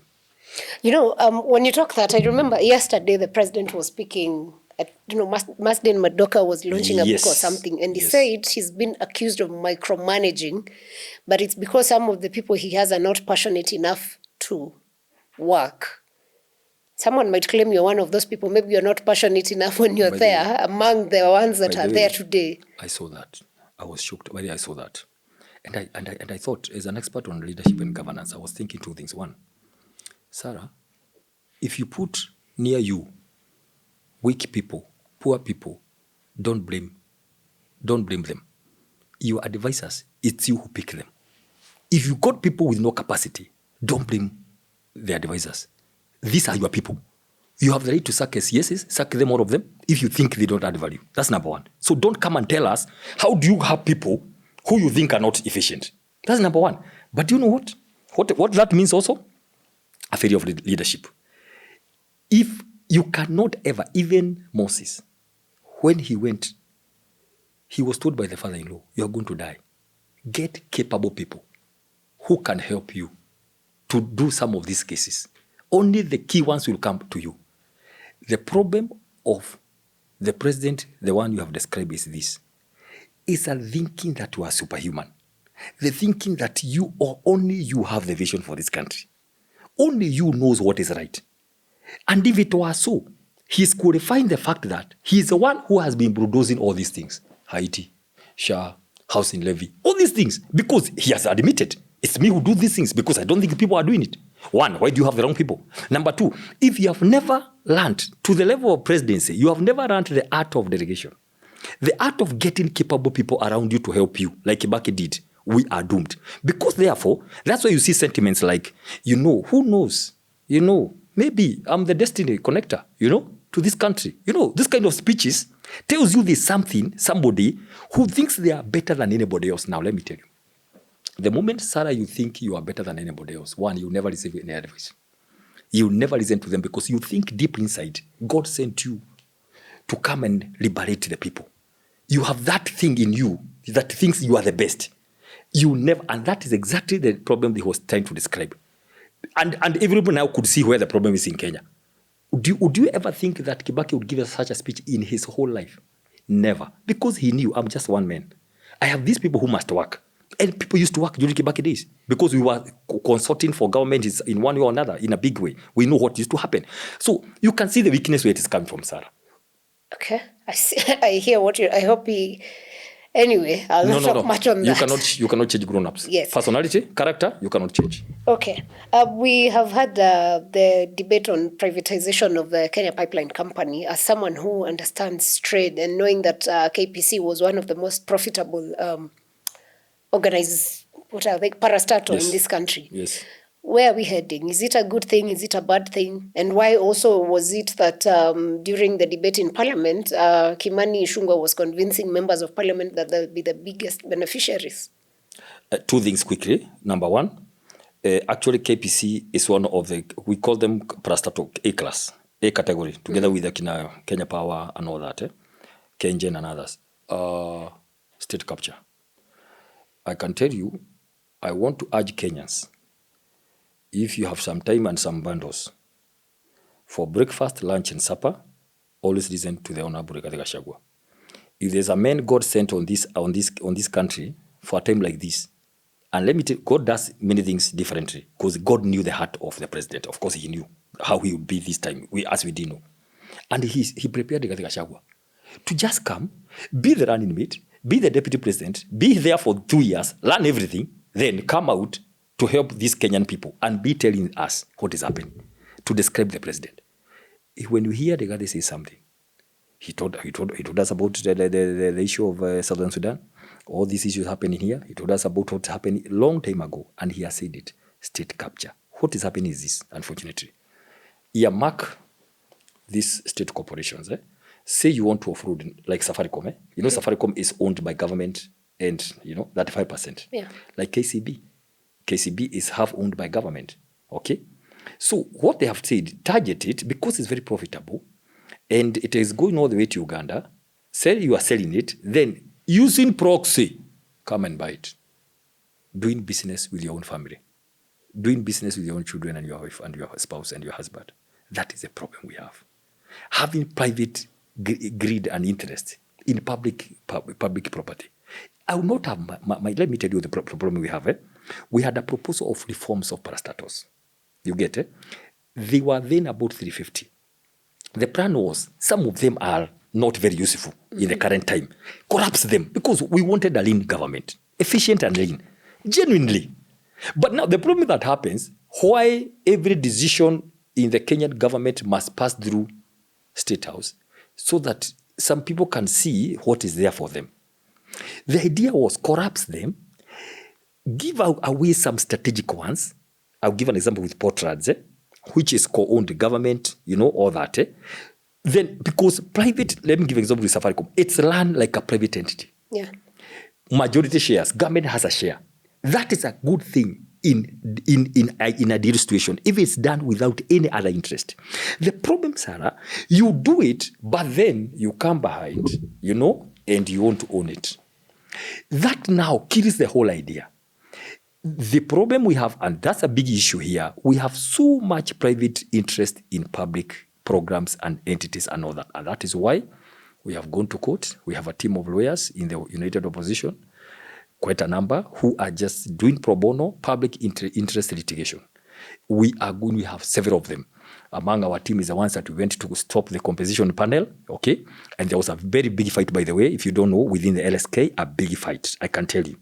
And God and light has won against the forces of evil and the devil and backwardness. It was a big fight because all of us were shocked when Faith Odiabo took up that. Because how? You cannot kill people, then come and say, I want to compensate you. Like who? Who are you? How? You are supposed to be on the dock. Your police are supposed to be on the dock to answer for murder charges. Then you come and tell us you want to compensate. So I want to thank LSK as an institution because you have won. Because it was going to be very bad for you. Because when your president comes and says, I am in this panel, which is reporting to the president, who was the person whose people killed the young people? Nobody, by the way, nobody of them came for the burials. It is us who are burying the young people. So that was a win for this country. We went about this issue of corruption. Come on, please empower EACC. I know they have a weak law. Go tighten their law so that they have the powers to go and prosecute, not to go and begin doing drama with DPP and all that. Yeah, those are the kind of things we have stopped. We have done a lot of things. So KPC, we are in court. We are going to stop it, and any other thing, because right now our only hopes are today with the rogue executive and the rogue, unfortunately, members of the National Assembly and Senate being captured. The only hope we have right now is judiciary. I want to see this today. Judiciary and agitation, lobbying and all that is the only hope. Not speaking in barriers. Anything that we think is going wrong, go to court, get an order. Until 2027, you can solve that matter later. When you don't have personal, you know, yeah. When you do, and you're going to see a difference in 2022 because we are going to have a 2027. Sorry, we are going to have a Kibaki 2002 situation. Okay. Not one man saying, you know, I can make calls in Mijikenda, I can have somebody in Luo, I have somebody in where. No. Everybody will come and say, I can't make alone, but as a team, we can make it. Then they will say, everybody is qualified to be president. Is that you saying that the opposition will remain united? I can tell you this today, seated. And we are already seeing cracks here and there. You see, there must be some movements before finally people come together. It was not easy before 2002. Because one, there was Kibaki and Giro and Wamarwa. Do you know why the three were together? Because they had seen what Moi had done to them 1982 and 1987. It was not, people are not coming together by chance, by the way. It's because of circumstances. They know there's one opponent here who would do anything to retain power. So people are coming together because of that realization. So when Kibaki came together and all that, the people who had remained in Kanu, Laila, Kalonzo, you know, Saitatu, you remember that team? They came, Akina Nyachai, one by one, and it was not easy. Remember, even the day they were going to roll back, it was not even clear who was going to be the flag bearer. You remember? Nyachai was at Serena, another team was coming from this other side, and then another team was going. And then, so, things will gel until finally, I can tell you today seated here, because I'm part of that organization. We are going to have a president from the official position. We are going to have a deputy from the official position. We are going to have a prime minister. We are going to have the speakers of the National Assembly and the Senate. Why are you creating a post that's not even constitutional already? We are saying there are many ways of creating the prime minister's position. One of them is referendum, because it has to go to referendum. Yeah, but as it is, you're planning for something that's not there. And for us citizens, that's, if anything, that's a thing most Kenyans feel is useless. Can I tell you something? We have to propose to Kenyans. Let me put it this way. We are going to propose a Kenyan structure that can work. Okay. Let me put it that way. We will propose to Kenyans a structure that can work. That sounds more promising now. It's more professional and more, because we have a long way to go, so that we don't go very far. We are going to propose to Kenyans a structure, a governance structure made up of the official opposition that will work. The only difference I can tell you is that we are going to have a Kibaki time, and because of those who may not have been there, where people will come together and say, we can all be president. But because of the circumstances we are in, because of the one term, we must all line up and agree you to lead the team. That's what is going to happen. Okay. All these other drama, don't worry about movements or issues. The only thing I can tell you, Sarah, we are not going to agree. If we find moles, okay, please, that one we have to say today, tomorrow, and the other day. And you see, we will speak about it every day, the way we are saying one time every day, because we go to church every day to talk about the same Jesus. Every day, we don't get tired. We read John every day. Another in the next Sunday, I have a revelation from the same John. Because we have to repeat these things. If we find moles in DCP and we shout you out, we don't expect you to go and hang on Jubilee. Okay. Actually, now that you've brought it up, what's happening between Ngunjiri Wambugu and who was being attacked? Because I saw it online yesterday. Yeah, simple. One, Ngunjiri Wambugu was working with the deputy president. Yeah. Okay. Until it was discovered that he was an agent from outside to come and confuse the team. And when it was discovered, he was denied information. He was told to go look for a party. Okay? Go look for a party. We need a party. Go look for it. I can't confirm whether he was given some money, but I know he was to go look for a party. But because the Honorable Rigathi Gachagua had known who he is, he denied him information and went to registered DCP. So are you saying Ngunjiri is now a mole in Jubilee? Can I tell you out this? Of, I don't know, I'm not a politician. He is a mole and an agent of the state. We must call out people in broad letters, quickly. Don't talk like we are hiding. This one I can tell you, I can say. We kicked him out, then he moved, and he's a habit of moving from one place to another doing his things. So please, when you see him, let it be known. It's official. We don't all talk in parables. My boss can talk in parables. Me, I want to talk that way. And we meet in shows and I tell him, my brother, what is this you can't let go? Why if you have a relationship with someone, business or anything, and you are done, you just count your losses and go. You cannot be crying for 6 months after the same person. It's like you have unfinished business. Maybe he has. Like you are on a mission, and that's why we're saying he was on a mission that was cut off. So he's pinned. Surely, even in love relationship, does somebody take all that long to heal? Unajifungia mahali unapiga gumi mahali ama unaenda ocean unaoga the 2 days una shout to the forest and then you heal. Sorry, we are wondering even his masculinity, because a man is a man. You count your causes and go. You cannot like a sissy, sorry. Like some sisters even stronger than that. You cannot keep on every day posting. Do you know there's a sickness that like that? There's something that happens when you are now, you can't get over. And every day, some people need to be checked. These things happen. Out of 4 people, one has some mental issues. Okay, Mr. Ngunjiri Wambugu, you're welcome to Alfa House. I'll give you a recourse for that. Now, allow yourself. The second one, quickly, I honor, I respect, because some of us, we have seniors in politics. People have been elected, people are senior, they are SGs of their parties, we respect them. By the way, that one I want to say from the word go, because as a student of leadership and governance, it's good to respect other people. Yeah. But it's good also to discuss people. Me seated here, maybe some people are discussing me. Yeah. And they cannot do anything about it. The only thing I can do, if I hear, maybe I'll go there and say, I need a light of reply. Let me tell you. Jeremiah Kioni is a very strategic leader. him of the days of Mudavadi running meet. So he comes and talks about Matiang'i as president. Long time ago, you remember? The whole of last year. And he said, fine. But unfortunately, his game plan was this, that he'll put Matiang'i as a presidential candidate. So he is picked as a running mate from Mount Kenya. So how shallow and narrow-minded can that be? Why can't we, if you want, love Matiang'i, talk about Matiang'i as Matiang'i without personal and selfish interest? This is what we are saying. If you are coming on the table, please come for the interest of the people. If you want to save people from the two-term and from current government, come with clean hands. Be genuine. Don't come because mahesabu yako ikiharibika, unaanza kushout the other way. That's why you see, get so emotional and begin now talking, hata huyu ni agent. Wewe ongea mambo yako. If you are an agent, my brother, of the state again, because we know them, please go and confess to the padri ya kwamba mimi nimekuwa mwenye dhambi. Don't come accuse other people of what you are. That is what I'm saying. People who are not consistent, Sarah, with the spirit of the united opposition, we're going to call them out. What is it you're saying about Matiang'i that you're not saying then? Listen, and we want to be very frank. And Sarah, anytime you want a very honest conversation, I like saying what I can talk this time. And at night, if I happen to dream, I'll dream the same. You know, there are people who they dream one thing, but during the day, they say something else. Yeah. Me, I want to be consistent. Let me tell you, in a good way, our party boss, have spoken to Matiang'i several times, both in Kenya, and you see when they want to change atmosphere, they fry, they meet in America, and they have tea. You know, sometimes good to change. You know, kuna kitu wenye haiwezi ingia tena sana pengine ukiwa Kenya. Lakini they happen to meet in America. They talk the same thing. What is the message? Please, my brother Matiang'i, go to Kisii. I will repeat it today. There is nothing wrong with regional mobilization of votes. There is nothing. Let me repeat. I didn't say tribal mobilization. I said regional. There is nothing wrong in the whole world. People, these are blocks. This block coming together, they form government. There's nothing to be apologetic about it. I've seen people bashing Gachagua here about shareholding.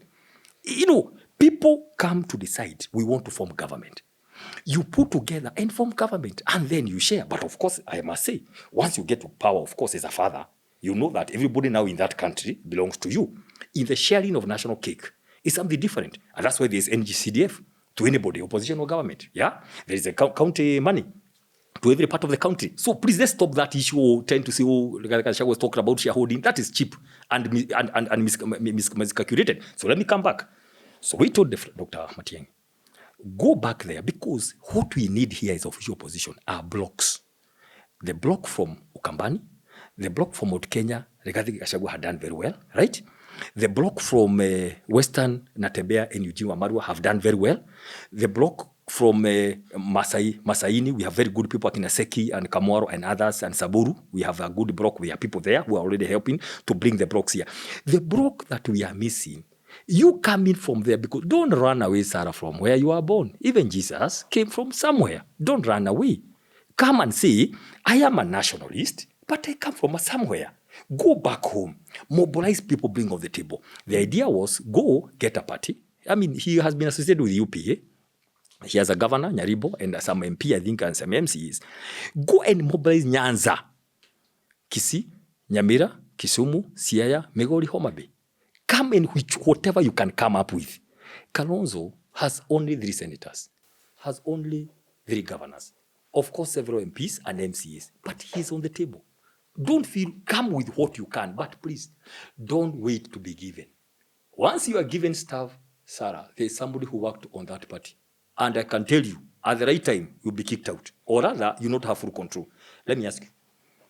Everybody thought that Matiang'i will be given the party leadership of Jubilee. We have information. The last 48 hours, things changed. And he was not given. That's why he didn't make a speech. Yes. Because alikuwa afanya speech ya kusema yeye ni nani. Accept nini. So I'm not saying he will not be given. Please understand me, because I don't want to talk about that much. But what I'm saying, we have no apologies to say we had requested Matiang'i to go back, get a party, mobilize people from that side, come on the table like anybody else. Martha Karua is a very strategic member of the official opposition. She is from Mount Kenya like Rigathi Gachagua, but she is strategic.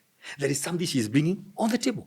Justin Muturi, one member of parliament only, who of course resigned. There's going to be a by-election, but he is strategic. He is on the table because he is bringing something. So don't come and say, I'm a national aji. Like how? National aji. Well- Like national. So national, what do you mean by national? Come and bring something on the table from somewhere. When- Then when- we come and agree. I have a question. When you people sit to discuss these things and here considering all the old politicians, of course you included because you're in those spaces, do you actually ever think of the youth and what they want for this country? 100%. Because from what you've mentioned, there's nothing about youth being involved or being on the table. Let me tell you, in all the parties that we have, I'll start with my party that I know. We have the people who are actually running DCP today are young people. They have their own strategy and structure nationally. All those parties we are talking about have very unique. If you look at most of the SGs of all those parties, SGs, by the way, not SG Youth League, SGs are all young people. In NEC today, we have young people, 7 of them, below 35, below 40. We have like 10, 12, ukiongeza hapo. Now, what we are saying, we want to be considerate. Let's merge the two. Sarah, let's be realistic. We are merging regional mobilization, and also these are the factors now we are talking about, the youth factor, the Gen Z factor, teachers, all these other sectors, we bring them up. So my point is, the young people in our parties, they are actually who are running the parties as we speak today. Number 2, there is a way they organize themselves. We have given the freedom. Go organize and tell us, how do you want us to engage you going forward? How do you want, what is it you want? And they meet, by the way, in X spaces and all that. And they meet and they come and tell us. We are with them every day, yeah? I mean, I meet them, for example, in Nakuru, where I come from, and where I'm vying for senator. I meet them every day, they come and we agree. So they have a strategic way. Then they will come and say, as we are here, this is what we want. You'll see many of them in all those positions, of course, both at the county level and at the national government. They are not somewhere waiting to be called. That's what I'm saying. They are actually existing in the party structure. Because let me tell you, Sarah, for you to get power, you must get up, you must be in a party. Come on. So what we have done, we have asked the young people to join our parties. Join Wiper, join PLP, join these other parties. Then we come together and you have a voice from inside. When today we sit in NEC and we have 7 people who are actually young people, all of them Gen Zs and the youth under 35, their voices are right at the table. That's what we have been talking about. Be on the table, right there. Okay. Very interesting. Before we end it, I just want to, what do you think is going to be the relationship between Kenya and the US, considering USAID has been cut? Haiti mission, the US didn't even comment about it during the UNGA meeting. And just the other day, Trump said that their forces the military needs to concentrate on America first, not countries like Somalia and Kenya, where they've put in a lot of their forces. And what does that mean in terms of security for Kenya? A few things. One, let me talk about US first, then I talk general about the UN. One, Trump has no approaches to make. And personally, as a student of international relations, I agree with him 100%. It's about America. Yeah, it's about America. This issue of being the big brother and, the Father Christmas, dishing out stuff, it has to come to an end. People have to realize the changing dynamics. That's number 1. So number 2, that's why Trump ignored the issue of Haiti, because where it came from, you must have a structure. That's what I'm saying. Don't learn to do things like a politician in the international group. You must have a structure if you want to contribute peacekeeping. The UN has to sit, make a whatever, make a resolution and all that, be part of it. So you run hoping that later you threaten people that you are alone in Haiti. Who cares? Now, we don't know the motive. We don't know the motive why the president rushed to Haiti. We don't know the deal between Biden and the ambassador who is in Kenya. That's why people are suspicious, because it doesn't make sense to anybody. Do you want Trump to come and support something which he doesn't understand himself? That's number 1.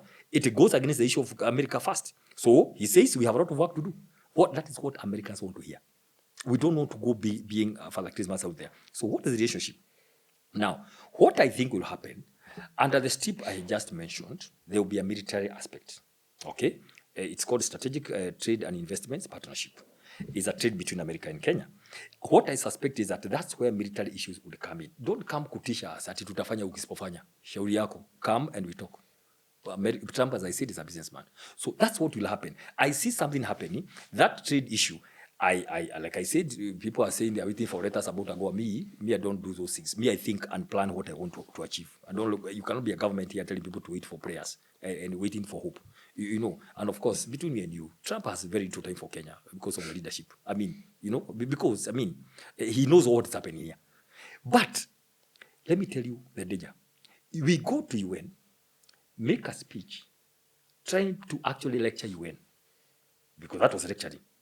Because he said, you cannot call yourself UN. Look at that speech.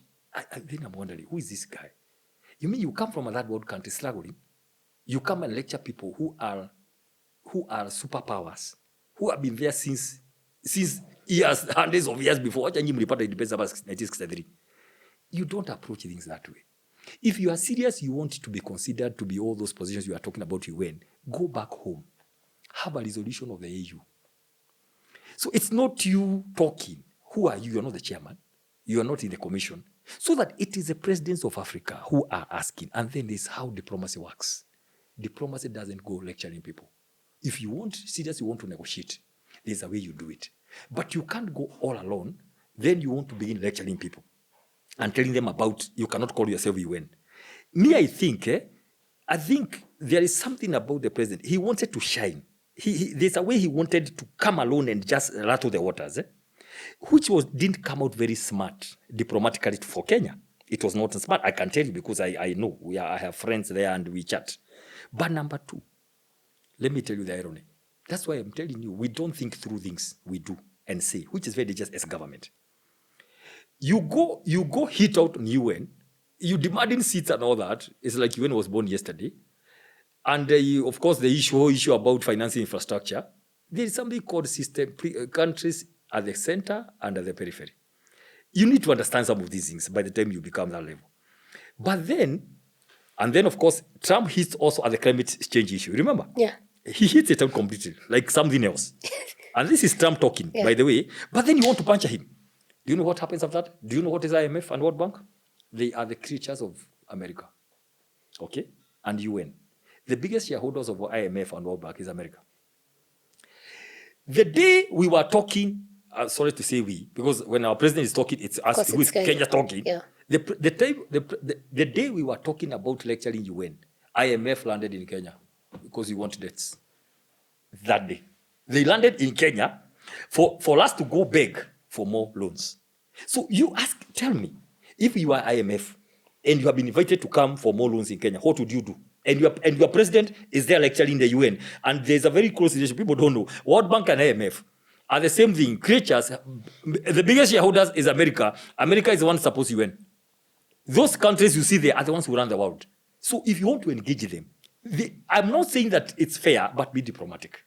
If you talked to just two diplomats, the one I know, the one you used to talk to, proper people, anything about diplomacy, Sarah, somebody will pick your call and give you 5 points. You know, in this ministry here of foreign affairs, sharp people, I can tell you they were cringing. They were hiding under the table in their hearts. And that's why you see, of course, some of them didn't matter. They were like, Kwani, we are here. Even if they say we are ABCD and they were chewing nuts, you know. So, I'll tell you this. If you are IMF, because they are here, what did you do? You are going to see more taxes. Mark my words. You are going to see more reforms. You are going to see more retrenchment. Because you have called us. You are struggling. We can't trace all your money. We don't know where your money goes. You want more money? So that you can dish out. We are going to give you conditions. You're saying it's going to get worse. Please take my word. I'm not a prophet of doom. I love Kenya. This is my home country. All my family and everybody that I love, that love me, they stay in this country. But I'm not talking strictly as an expert on leadership and governance. The beauty is that I've been part of this. I know anything that I see happening, I know it is coming from this office. I know how people behave, how they talk. Even today, I can tell you. Whatever I see happening, I can tell you it came from where, what never happened, who is saying this, and who have advised this. Because I know the thinking. It will get worse because, one, Sarah, when people are not happy, you cannot govern sad people. When people are not happy, they can't support you morally as a government. So what happens? You are fighting alone, right? You are there trying to fight alone. The more you fight, the more you mess. The more words you talk, like saying this is why I mismanage people, I micromanage people. I think you guys, you need to give me time to be like Singapore. People get angry by every word. Everybody is getting angry. The more Shah comes, the more money is getting lost. Scandals after scandals. So the kind of support and whatever will go down by August next year, we'll be seated here. By August next year, 1 year to elections, this government will be at around 3 to 2% popularity. Right now, we are at, according to all the polls, you remember, Ruto at 3, they were raging to 70, 75, you remember? It will go down to about 90, 95 by next year, August. Because even the people who are in power, they are not making anything better to give hope. By the way, hope is good breakfast. Did I say that? Bad dinner. At least good breakfast. So even that breakfast, people don't have it. There is a lot of, because everything that's happened, now listen, teachers and police, finally they are told, November, you're all going to share by force. Now, we are saying this as the people who are doing public litigation. If that order is effected, Sarah, we'll go to court and tell the court, okay, if everybody is going to share, let everybody go to share, civil servants. Why should the police go to share, which is not working, and teachers, and then the senior civil servants from the president, cabinet, PSs, all the senior servants, all those nice job groups, okay? Because I know them. Why do you go for private insurance using taxpayers' money? You are paying, yes, you are being cut, but you don't trust the money that you are paying for. You are being cut for SHA, but you have private insurance paid by the taxpayers' money. So kama ni kwenda kila mtu aende wangangania SHA. You know, there are policy issues that have a lot of problems, Sarah. I am saying, Kenyans, please, tujifunge mshipi for the next time, because I don't see a lot of changes. Because mtu habadiki akiwa mzima. Habadiki personality ni personality nani. Tighten belts. Let's tighten. Let's do what we can. People are barely surviving. People are borrowing like 5 times. When this falls due, you borrow here to pay this. Then you hope for the other month, you get somehow. The only construction happening in this country is affordable housing because it's funded by you. Otherwise, somebody to go, buy land, build, this is a big problem. Fees, issues, food, these are the basic things people are doing right now. And even to do that, they have to borrow. Because already the pay slips are cut and all that. What I think, let's hold it there, because things come with a lesson. Do I regret campaigning and voting for president? No. Let me tell you why. God knew what kind of president it would be. And he allowed him to be voted and elected so that God can expose him early. So that within 2 years, what happened, things can happen, what happened, then Kenyans can know, going forward, this is not the person. They begin looking for the right person. So I don't like this thing of blaming, we made a mistake. No. What a mistake. We made choices, and the choice we made in 2022 was the right choice then. But God knew. And that's why he prepared someone like Rigathi Gachagua. So that within 2 years, God would simply show out the colors. He would allow him to expose himself. So people would know quickly. And that's why today, a whole 75% know. We don't know the president we are going to vote for, but we know who we are going to vote out. Okay. You've not answered my question. Let me cycle back to the issue of Somalia, Kenya. Yes. And Trump saying it's about time the military concentrates on America. What does that mean for our security, especially Kenya for that matter? But let me ask for reasons better known to all of us. No, but let me ask, first of all, what do we need American forces to in our issues locally? I mean, I thought America, they need us because they train here. Another kind of thing. I don't think they have so much they do, especially intelligence and all that, to help us and all that. What I think Trump meant, not really what I would call strategic across the world, strategic presence of the military, of the US military. And I'm saying that with because I know a few things. I think what he meant, he was hitting things like Haiti directly, saying we can't get our people to go to places like Haiti. But I think strategic places for, let me tell you, do you know why America is here? Do you know why America is all over with strategic bases? There's a lot of selfish deals. Good. Yes. It is not for our own. It is for their own, because as a big brother, they must know what is happening around. They have their own intelligence. Even Somalia, America is there. Yet they don't need anything, but they have to be there for strategy so they can gather intelligence. As a big brother, you must know what the other person is doing, so you know when your interests are taken care of and when they are being eroded. So according to me, I don't think America We literally pull out because these are not like contingents. Yeah. Those are strategic people across here. And by the way, why they cannot be removed? Because there is an embassy here. So why are there embassies of America from all over the world so they can monitor what's happening around here? They can monitor and see. But unfortunately, the last 3 years, Kenya was almost captured by the American ambassador, almost captured, He would say, fire this one, and they're fired, Now that you've mentioned the embassy, it's not even word, it's the truth. The UN wants to make Nairobi their biggest office across. Why is that, and how is that going to impact Kenyans? And that's why some of us who are in this space were get very worried when the president was attacking UN. It was funny because already they have made a decision. We are going to have over 7,000 staff coming to Kenya because of the UN issues. You have seen a lot of developments around that area. So that is going to be big. Big. You're going to see a lot of mushrooming of a lot, especially this area, in a big way. Kiabu Road, all of it. The entire Runda, or going all the way. You're going to see a lot of expansion in that whole area because 7,000 is a lot, even housing and all that. So it's going to be good for Kenya. Those are strategic issues. But let's hope, who runs UN? The big brothers. Let's hope that they have not been rattled. Yeah, they have not been rattled because I think people have a problem with the speech we made in the UN. Okay. I was watching the director of UN give an interview a few weeks back, and she mentioned that Kenya donated 140 acres of land for UN in the 70s.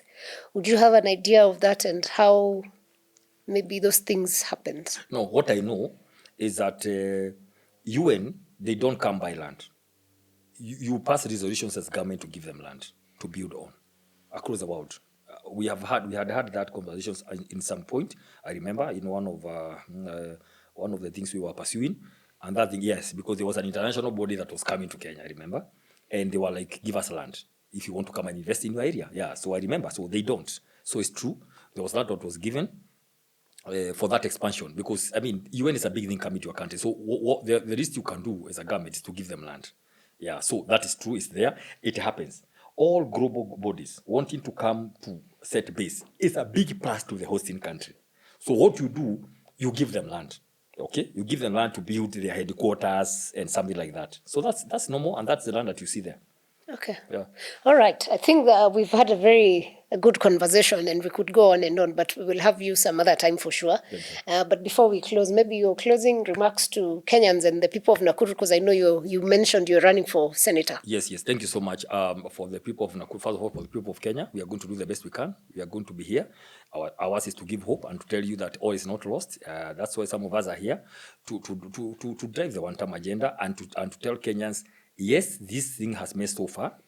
Sarah, we have lost a golden opportunity. I can tell you.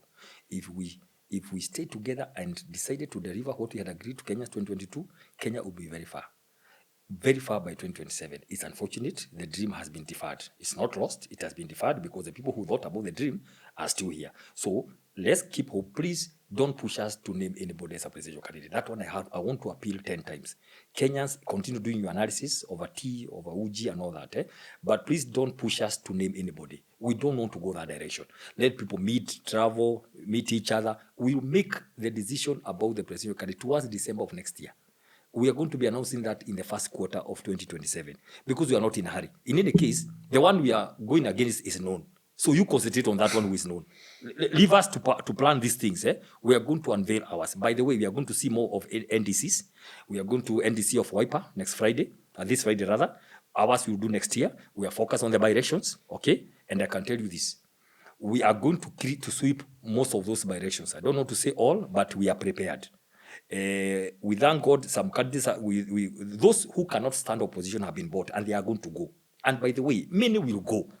Oh yes, as we want to be left with a lean team that has the calling and the passion. So you're going to see a lot of surprises in Mbae. We are set for Magarini. Yeah, you saw what we did. Yeah, we have a very strong candidate in DCP. We have candidates in Polko, Ward in Kajiado, Narok. We have Magarini, and other Marava, and so many other MCA seats. And of course, United Opposition, we are going to support Gideon Moi for Senate in Baringo. So for Nakuru people, Sarah, a senator, is about legislation, representation, and oversight. I've had 10 years of my prime time working in Nakuru County because I believe in devolution and governance. So I said, before I come to speak here, I want to say, I served 5 years in the executive of the first county government of Nakuru, and I served 5 years as a member of the county assembly. Not for anything. I decided, let me go down because I know I would go up. But let me so that I can be a teacher, not just on theory. I did political science at the university, but I wanted to go and practice it. I want to go and practice leadership and governance at the highest level, both at the county and the national. So I become an authority. So I can tell you about politics, leadership, and governance at both levels. I've served both in politics and I've served both in the executive, in leadership positions, the highest in this country because that's one of the highest positions. So we have what it takes. Nakuru has suffered bad leadership. People have no idea what a senator can do. They don't know for the 3 terms. We want to come and restore the definition of a senator in terms of representation. All the issues that cut across. And what am I saying when I started by saying Nakuru is number 2 in GDP? We cannot get back everything, but can we get commensurate back in terms of major water projects, major things like roads to facilitate trade so that we can continue. So my promise to the people of Nakuru is that we are going to have something new. Nakuru will be mentioned for breakfast, for lunch and dinner at the national level and internationally because I have the exposure. The problem we make, Sarah, by electing people who have no capacity. You get something from the bush for the first time, you make them an MC in a town. They have no idea. Me, by the time I was becoming an MC, I had a knowledge of 5 years, how the county government runs. Right now, I have a knowledge of both the county and the national government. I can tell you what happens. So I know very clearly how my oversight will run because I was on the other side. I know about representation, how to go and lobby for serious projects to go back home because of the commensurate amount of money that we generate for the national government. And finally, the issue of oversight, we are going to have systems. Mark this right. The moment I become senator, now I'm thinking for the whole country, we have to have systems by the time money is released in Nairobi. It has to be traced to the project of an ECD toilet that's going to be done in the village. We have to have systems. People who came to power started thinking they are going to make money. I advise them again, please go look for another course. Go start a T-by handwear business or something cement. We are going to buy from you as a contractor. You cannot make money you are going to lose it. You are going to become unpopular. People will know you are a thief. And you're going to lose it. We want people with passion. Me, I'm here because purely I have the passion for leadership and making the lives of people better. So we are saying that time is coming. There are many issues we are pursuing because Sarah, oversight is not a title. It's a function. We are oversighting Nakuru even we speak today. You remember the issue of 301 accounts, illegal, that have been opened there. We have already written, we have a caucus team there. We have written to the governor, give 21 days, give us the details. If you don't give us the details next week, we go to court.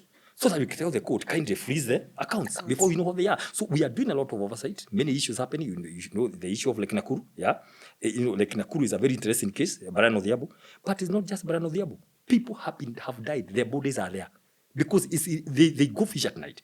But we are saying, and the county government recently said, they looked at it saying the fish from Lake Nakuru is, has poison and all that. Then I'm like, the court had ordered the county government to clean the river that feeds the lake so the fish can be clean.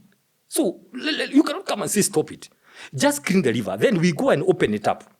If God decides fish will be coming to Lake Nakuru surely, who are we to say no? You just make it happen. Then it is opened and all that. So we are trying to add value to the thinking of Nakuru County, even as I do nationally, because that is home. I'll do the best I can. I can tell you I was born there.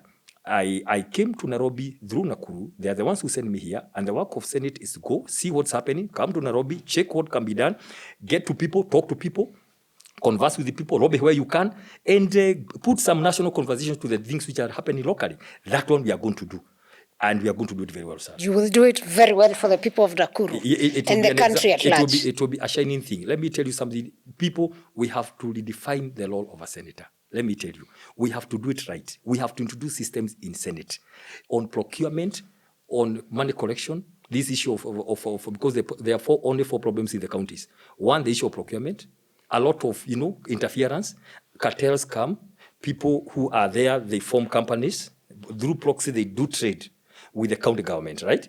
The second is payment, paid in bills. Yeah. If you don't know somebody in the county governments, I'm talking generally, because now I'm an authority in county government's work, you will not be paid. People are suffering. You come to escort others, cherry picking, You pay the people who you know. The other people who with 10 million, they're being auctioned. Because they thought, I'll begin my job, I'll be paid. But something else, that's why you have to have systems. Clear. Fast come, fast go.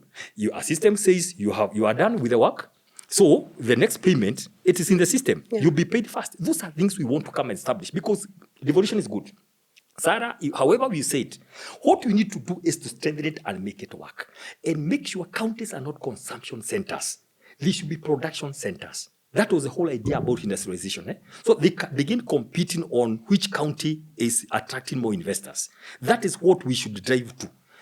And if they are not able, you give them another. We are going to try our part now that we are going to be in government. Okay. But finally, if they don't work, Sarah, yes, we are going to have a very robust method of making sure those counties we combine them. That is in future. We are going to try one more time because as it is now, wage bills, every governor who comes, they want to add more people. Sustainable, not really if you go the way you're going. But there's hope. We must work it and look at it again. There's hope. And that is, those are things you can only implement if you get in government for sure. So thank you so much, Dr. Mbae, for coming through. It's been amazing speaking to you and just getting insights of how the government works. I hope even our viewers learned a thing or two. And hopefully the government can get to work for the people because people are elected to work for the citizens for a reason. And we will see you some other time. Of course, we will call you once the time is right. But for now, thank you so much. Thank you for you who has joined us to this end. And I hope you've subscribed by now. We'll see you on the next episode.